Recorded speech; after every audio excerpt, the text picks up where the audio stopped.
کسی خود مختار ملک پر امریکی یک طرفہ کارروائی جنگی اقدام اور بین الاقوامی قانون کی خلاف ورزی ہے۔ نیو یارک کے میئر زہران ممدانی نے وینزویلا کے صدر نکولاس مادورو کی گرفتاری اور انہیں نیو یارک میں وفاقی تحویل میں رکھنے کے منصوبے پر تشویش کا اظہار کر دیا۔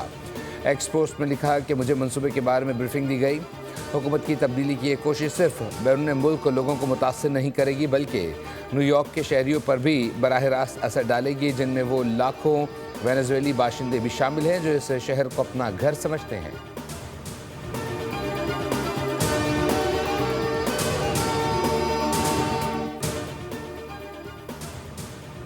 امریکی فوج کا وینزویلا کے دارالحکومت سمیت مختلف مقامات پر فضائی اور زمینی حملہ۔ کراکس دھماکوں سے گونج اٹھا۔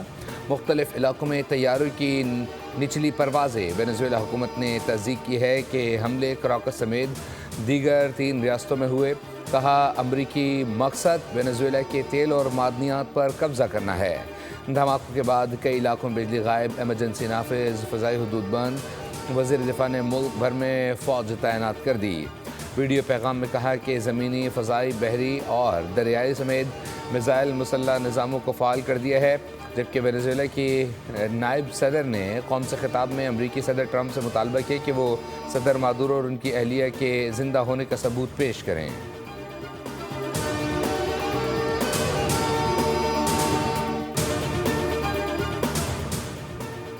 اور وینزویلا کے معاملات اب امریکہ چلائے گا۔ امریکہ چاہتا ہے کہ اقتدار کی منتقلی پرامن طریقے سے ہو۔ امریکی صدر ڈونلڈ ٹرمپ کا پریس کانفرنس میں بڑا اعلان۔ کہا میری ہدایت پر امریکی فوج نے وینزویلا میں آپریشن کیا۔ امریکی فوج نے تاریخ کا بہترین آپریشن کیا۔ دوسرا حملہ بھی کر سکتے ہیں لیکن ضرورت نہیں پڑے گی۔ 45 اہلکاروں نے کراکس میں نکولس کو باہر نکالا۔ کوئی امریکی فوجی زخمیاں مارا نہیں گیا۔ لگتا ہے نکولس ہماری فوج کا ہی انتظار کر رہے تھے، انہیں نیو یارک میں عدالت کا سامنا کرنا پڑے گا۔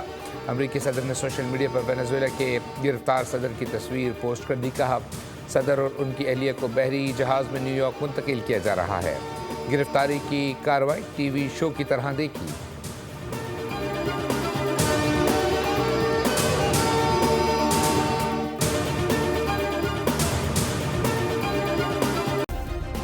سبسکرائب کریں اور بیل دبائیں تاکہ کوئی خبر رہ نہ جائے۔